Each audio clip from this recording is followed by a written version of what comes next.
Dear students, platform of learning YouTube channel पर हम इस वीडियो में 7th क्लास की इंग्लिश सब्जेक्ट की वर्कशीट नंबर 1 का सॉल्यूशन एक्सप्लेन करने जा रहे हैं। वीडियो को पूरा ज़रूर देखें और अगर आपने अभी तक चैनल को सब्सक्राइब नहीं किया है तो इसे सब्सक्राइब ज़रूर कीजिए। स्टार्ट करते हैं worksheet number 1। Simple present tense.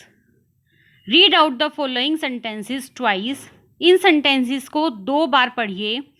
The train leaves at 7 p.m. The sun rises in the east. I sleep at 10 p.m. They swim. You eat fruits. She reads book. देखिए यहाँ पर उसके बाद हमें दिया गया है simple present tense is used to express an idea or an action which denotes some habits, daily event और universal truth. Simple present tense हम तब यूज़ करते हैं जहाँ पर हमारे पास हैबिट के बारे में कहा गया हो, कोई भी डेली इवेंट के बारे में कहा गया हो, मतलब जो काम हम रोज़ करते हैं, या किसी भी यूनिवर्सल ट्रूथ के बारे में बात की गई हो, वहाँ पर हम सिंपल प्रेजेंट टेंस यूज़ करते हैं।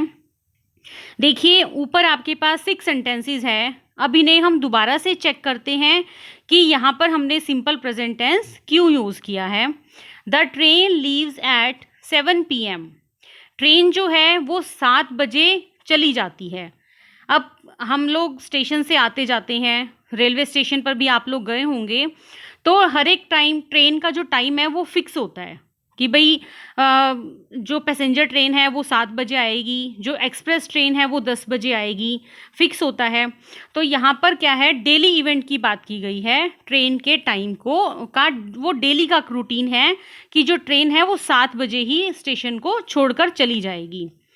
तो इसीलिए हमने यहाँ पर क्या यूज़ किया है, सिंपल प्रेजेंट टेंस।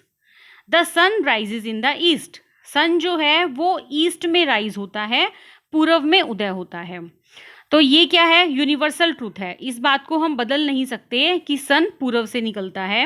क्या कभी तुमने किसी बुक में ये पढ़ा है कि सन पश्चिम में निकलता है? जी नहीं, सन पश्चिम में छिपता है लेकिन जो निकलता है वो ईस्ट से निकलता है, ईस्ट डायरेक्शन से। तो ये क्या है, यूनिवर्सल ट्रूथ है। इसीलिए यहाँ पर हमने क्या यूज़ किया है, simple present tense. I sleep at 10 p.m. मैं 10 बजे सो जाती हूँ, ये मेरी हैबिट है। जो बच्चा 10 बजे सोता है तो ज़्यादातर उसे 10 बजे नींद आ जाती है रात को। तो ये हमारी हैबिट है कि मैं 10 बजे सो जाती हूँ, इसीलिए हमने यहाँ पर सिंपल प्रेजेंट टेंस यूज़ किया है। दे स्विम, ये उसकी हैबिट है, वो तैरती है।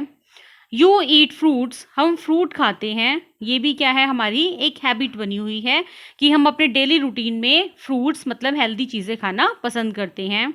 शी रीड्स बुक, ये भी उसकी हैबिट है कि वह बुक पढ़ती है। तो सिंपल प्रेजेंट टेंस हम उस आइडिया या उस एक्शन को एक्सप्रेस करने के लिए लगाते हैं जहाँ पर किसी हैबिट की बात की गई हो, डेली इवेंट की बात की गई हो, या फिर यूनिवर्सल ट्रुथ के बारे में बात की गई हो। Now let us learn how to make sentences in simple present tense. चलिए आइए अब सीखते हैं कि सिंपल प्रेजेंट टेंस में हम सेंटेंस कैसे बनाते हैं। सिंपल प्रेजेंट टेंस में सेंटेंस बनाने के लिए हमारे पास 2 वेज हैं।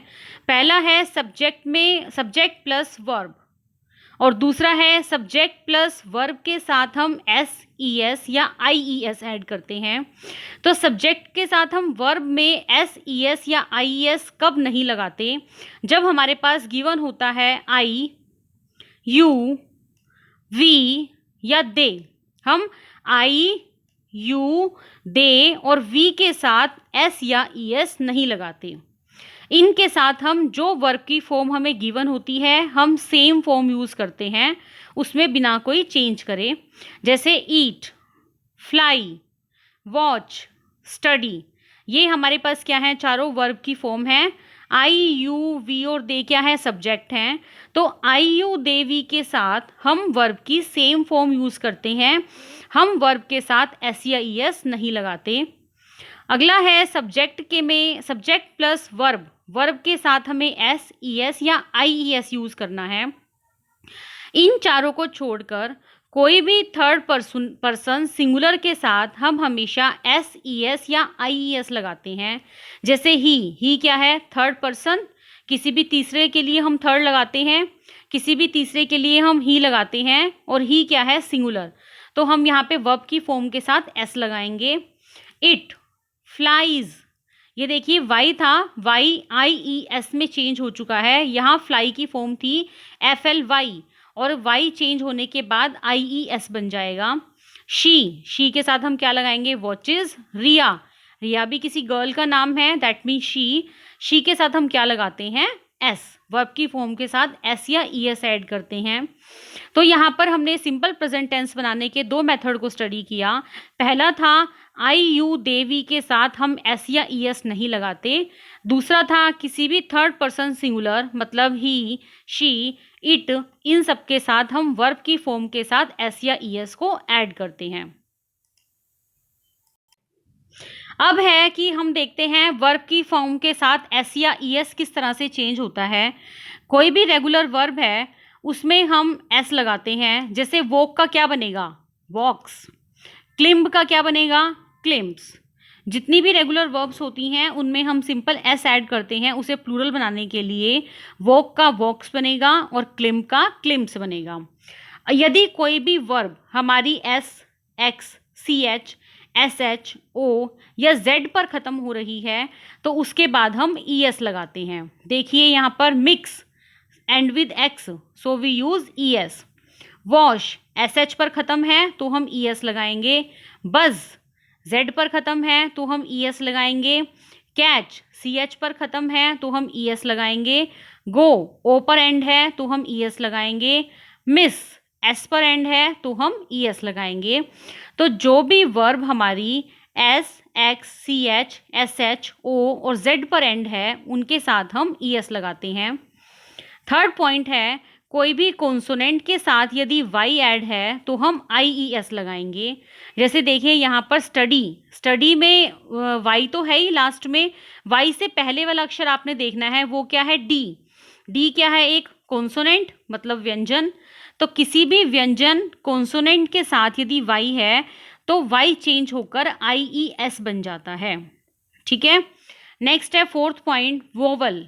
किसी भी वोवल के साथ यदि वाई ऐड है तो वो खाली एस में चेंज होता है। जैसे लास्ट में देखिए वाई पर एंड है वर्ब और इससे पहले क्या है, ए क्या है, वोवल। आपको पता ही होगा ए, ई, आई, ओ, यू, ये 5 वोवल होते हैं हमारे पास। अगर वोवल के साथ वाई लगा हुआ है तो वो खाली एस में चेंज हो जाएगी, फॉर्म क्या बनेगी, प्लेज। एक बार फिर से बताती हूँ, कॉन्सोनेंट प्लस वाई हो तो आई ई एस में चेंज होगी, वोवल प्लस वाई हो तो एस में चेंज हो जाएगी। चलिए कुछ एग्जाम्पल्स और गिवन हैं उन्हें चेंज करते हैं। टॉक, ये देखिए यहाँ पे रेगुलर वर्ब है ये टॉक, तो टॉक्स बनेगा इसका। अगला है fix end with X, so we use E S. Fix का क्या बन जाएगा, फिक्सेस। अगला है टीच, सी एच पर ख़त्म है, rule apply number 2। C H पर वर्ब एंड है तो क्या बनेगा ये, टीचेस, ई एस बन जाएगा।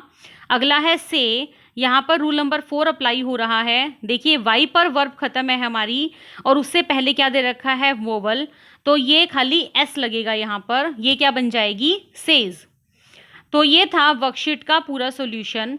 उम्मीद है बच्चों आपको यह वर्कशीट अच्छे से समझ में आ गई होगी। फिर भी अगर आपको कोई डाउट है या कोई क्वेरी है तो वीडियो के कमेंट सेक्शन में ज़रूर पूछिए। मैं आपके कमेंट का जल्दी से जल्दी रिप्लाई करने की कोशिश करूँगी। वीडियो को लाइक और अपने फ्रेंड्स के साथ शेयर ज़रूर कीजिए। Thanks for watching, have a nice day.